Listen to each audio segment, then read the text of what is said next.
On every vacation at a verbal home, there's someone like you who reunited the family to make up for lost time. Your Together awaits on the Verbo app.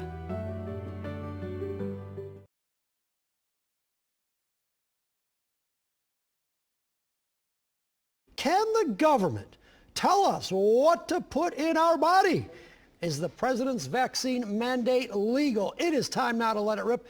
Joining me now, attorneys, you know them, Geoffrey Fieger and Catherine Henry. Let's bring them on right now. All right, let me start with Geoffrey Fieger. Did President Biden overstep his authority by ordering this vaccine mandate? Is this legal? Of course it is. It's been legal for well over 100 years. The government's compelled vaccinations as early as the smallpox vaccinations in the early 20th century. It was brought to the Supreme Court. The Supreme Court said the greater good prevailed. People who wish to not be vaccinated had to pay a fine, but they can't infect. They have to pay a penalty for infecting all their other neighbors. And it carries out to today. We have vaccination requirements for children, for polio, for smallpox, and all sorts of vaccinations which we require. And that's part of the social compact, Charlie. And they'll be upheld in every court in which they're challenged, every single one. Let's bring in Catherine Henry, attorney as well. I believe that she is going to be challenged, or maybe not her, but certainly we're going to hear some lawsuits. But let me bring in Catherine Henry right now. First of all, the president's, doesn't OSHA, and obviously the case is going back 100 years, they've seemed to uphold workplace safety. What do you think? Is there a good legal challenge to the vaccine mandate? Oh, 100%. In fact, first of all, I'd like to focus on the fact that although there might be some argument that some of these mandates are legal, what's important is that they're not constitutional. If the government does not have a specific authority granted to them in the Constitution to do a certain act, they can't do it. They can't just have Congress make a law that gives them the authority to do it because Congress didn't have the authority to give away in the first place. So absolutely there is a legal challenge to be had here. And no, government can never force people to inject something into their bodies. That's the purpose of the 9th Amendment to the U.S. Constitution. And here in Michigan, Article 1, Section 23, we have unenumerated rights that are given to us by God, and the government has to protect them. They can't just act for the greater good. And that's part of the exact same social compact that Geoffrey Fieger was just mentioning. What about, all right, Geoffrey, why don't you ask, what about OSHA Catherine, what about the OSHA requirements, though? Doesn't the government have a duty to keep the workplace safe? Catherine? The number of times that the word safe or safety is in the Constitution kind of tells us the story. No, the government's job is not to run around and try to police safety for everybody. Now, it happens in certain situations, but also we need to remember there's a separation of powers. In Michigan specifically, we have that delineated in our Constitution word for word.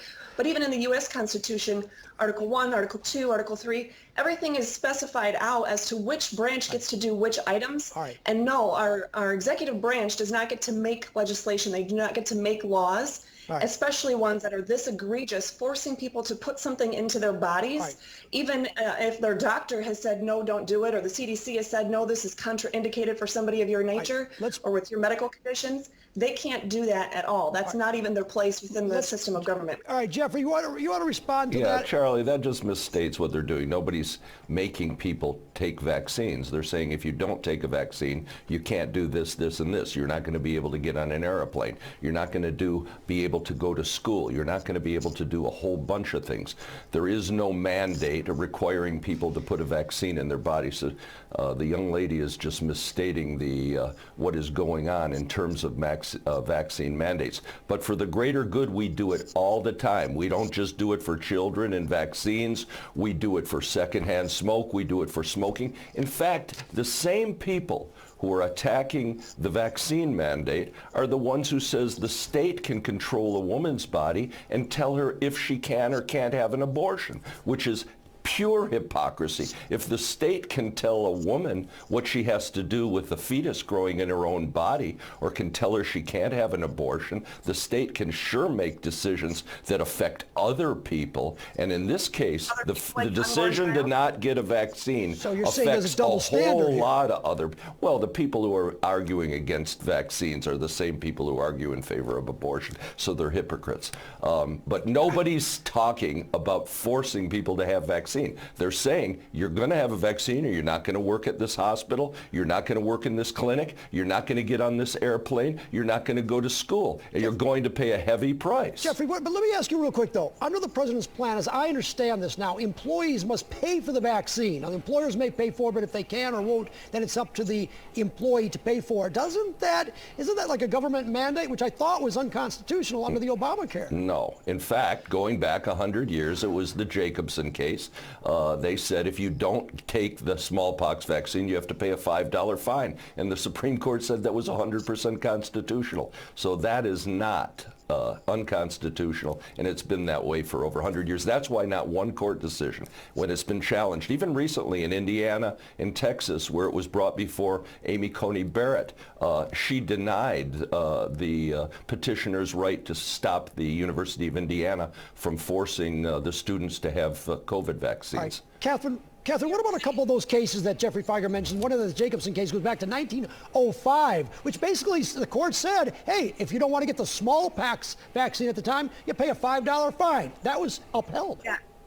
It was a different scenario, but why he keeps saying that every single case everywhere. Why don't we look at what just happened in New York City with the biggest teachers union that exists there, and they just won their case, and it didn't even have to go that high up.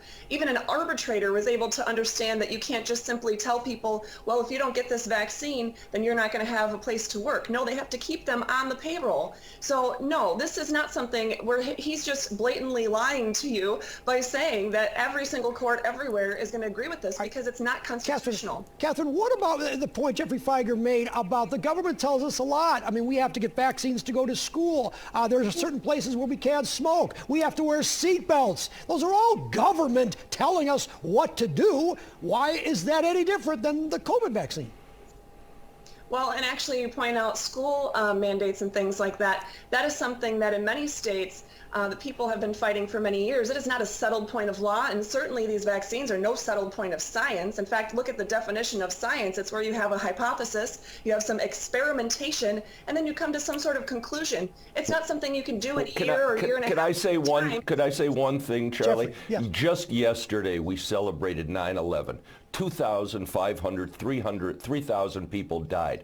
We've now probably lost 1 million people to COVID. After 9/11, we restricted virtually everything. We passed the Patriot Act. It was virtually impossible to get into airports or to fly. Everybody had to give up a little freedom because we understood the dangers of possible terrorism. Well, aren't we willing to give, and that's the social compact that every court talks about, giving up a little freedom so that we don't kill our fellow Americans by spreading disease. Now, how can you support restrictions of freedom in terms of 9/11 and then say it's okay to lose 1 million people from COVID, like they're cordwood, like our citizens are cordwood?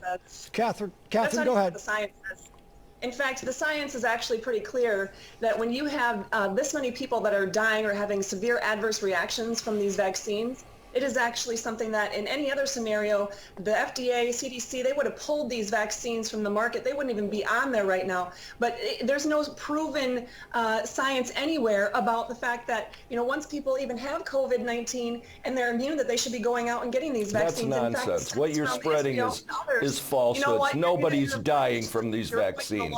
Nobody is. What we need to do is look at both the Constitution, not some figment of a social contract, but the actual wording of the Constitution, which does not allow our bodies to be treated like it's an experiment. This is not an experiment, and you don't give up a little bit of freedom just for the greater good. That is the opposite of what is intended or written into the language of the Constitution itself. Nowhere in the Constitution allows the government to do this. Geoffrey, just conceptually, what do you say to people that don't like the government telling them what to put in their bodies. They just don't like it. And the government isn't telling them what to put in their bodies. It's just not doing it. If they don't like it, though, they're going to have to pay a heavy price to live in this country because they don't have the right to be infected and spread disease to other people. They don't have that right. And that's a greater good. And that's what we're talking about in terms of the social compact. Let me finish. That's what we're talking about in terms of the social compact. You don't have unfettered rights in this country to do whatever you want, regardless of what it would do to other people. That's why you can't set up a thermonuclear plant in your own house, because you don't have the right to possibly poison your entire state. You don't have the right to do a lot of things. You don't have the right to own weapons indiscriminately. You don't have the right to own certain guns. We restrict all sorts of things, and nobody is saying they have to take a vaccine. They are saying if you don't do it, certain things will happen to you, and that is legal.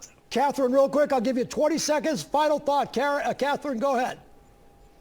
Yes, absolutely. We need to remember what the words of the actual Constitution say. Whether you're looking at your state constitutions or whether you're looking at the U.S. Constitution, there is no phrase of the greater good. There is nothing in there that even remotely suggests that a president or Congress or anybody else in government, for that matter, Supreme Court, could tell you that you have to give up some of your rights for the greater good because we think it may help people, especially in this scenario. Let's look at the science and the facts. There's no proven anything that somebody who had COVID-19 or hasn't had COVID-19 is going to go out and infect and kill people. Catherine, it's an assumption. Okay. Geoffrey Fieger, Catherine. Catherine, by the way, I hope you challenge this. I really do. Not because I agree with the message here, but I want some court somewhere to finally tell us what is the law and how we can use that, whatever this vaccine mandate turns out to be.